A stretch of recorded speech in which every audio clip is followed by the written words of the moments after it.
has allied with Persia, modern-day Iran.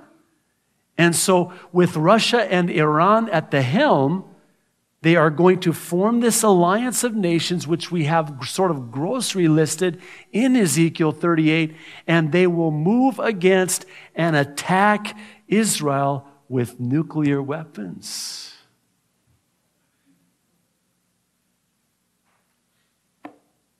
Vladimir Putin can't sleep at night until he attacks Israel. He's no friend of Israel. He's no friend of the United States, in case you didn't know. Forget all of those photo opportunities with him and President George W. Bush. He is no friend of the United States. He is friends with a guy in Iran, however. His name, Mahmoud Ahmadinejad. Very chummy, these guys. Actually, they have a mutual defense treaty.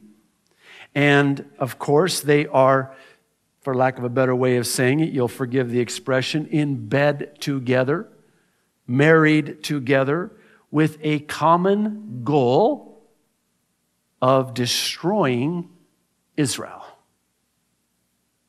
Mahmoud Ahmadinejad has made it very clear that he can't sleep at night until he wipes Israel off the map. Now, and that brings us really to our third one to watch. And again, we're not going into great detail today in the interest of time. I just sort of want to list them for you so that you can be watching. And as we enter the new year, we'll be looking at these in more detail as they develop. But Russia's already aggressively moving, militarily posturing, geopolitically positioning itself for what I believe will be the fulfillment of, again, Ezekiel 38 and 39, which is our third one.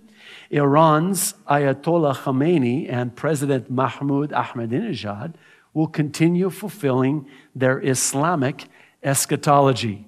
Now, I realize that's kind of a mouthful there, but let me try to unpack it quickly. You see, Islam has prophecy too.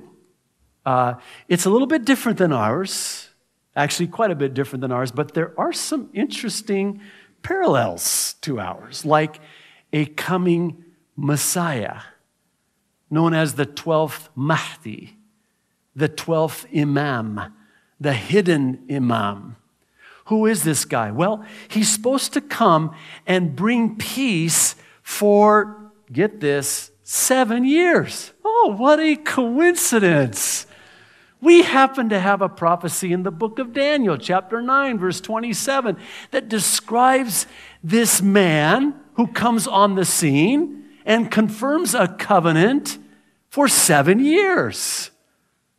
So basically, he's to rule and reign for 7 years, but the problem is he can't come until we deal with the problem of Jerusalem and the Jews. See, they are the problem. They are occupying the land that Muslims believe that belongs to the Palestinians, the descendants of Ishmael. Oh, by the way, you remember when Abraham took Isaac, Yitzhak, up to Mount Moriah to offer him as a sacrifice in obedience to the Lord's command? Well, the Muslims believe that wasn't Isaac. They've rewritten it, and they took Isaac's name out and put Ishmael's name in there. So they try to trace back their descendants to Ishmael in order to, have the promise apply to them instead. You see the parallel? You know what I find interesting when it comes to religions like Islam? They are counterfeit religions. They are false religions, and they are false teachings. And one of the most, I think, effective ways for us to know that and even communicate that is this way. There's only a counterfeit of the genuine. In fact, the counterfeit authenticates the genuine. Let me illustrate it this way. Have you ever seen a counterfeit $3 bill? No. Why? There's no genuine $3 bill. Why are there only false Christs and false religions, and no false Muhammads, no false Buddhas. Nobody claims, I'm Buddha. No, you're not. I'm Muhammad. No, you're not. How about this one? The third commandment. Don't take the name of the Lord thy God in vain. God will hold him, will not hold him blameless that does that. Pretty serious, right?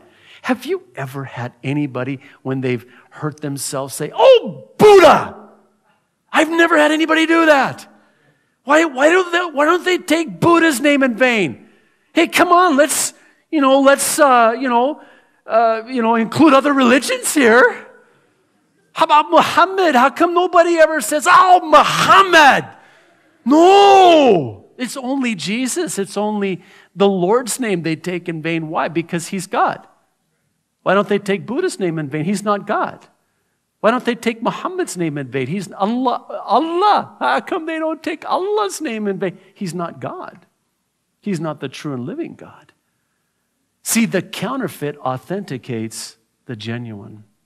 And that's why I believe it is that you have a counterfeit Christ who will rule and reign for 7 years. And what he will do now is he will bring Jews and Palestinians together. He will bring Catholics and Protestants together. He will bring Hindus and Buddhists and all of the world's religions together and have one big group hug. Yeah. That's what he's going to do. That's what the Bible says he's going to do. And that's what Islamic eschatology says he's going to do. Now, enter Khomeini and Ahmadinejad. Ahmadinejad believes he is called, he is commissioned, he is commanded to bring in this Messiah.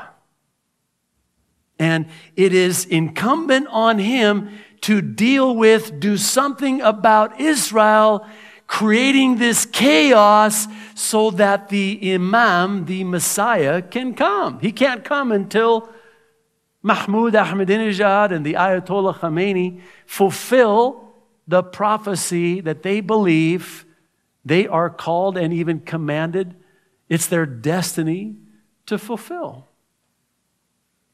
I see this happening right before our very eyes.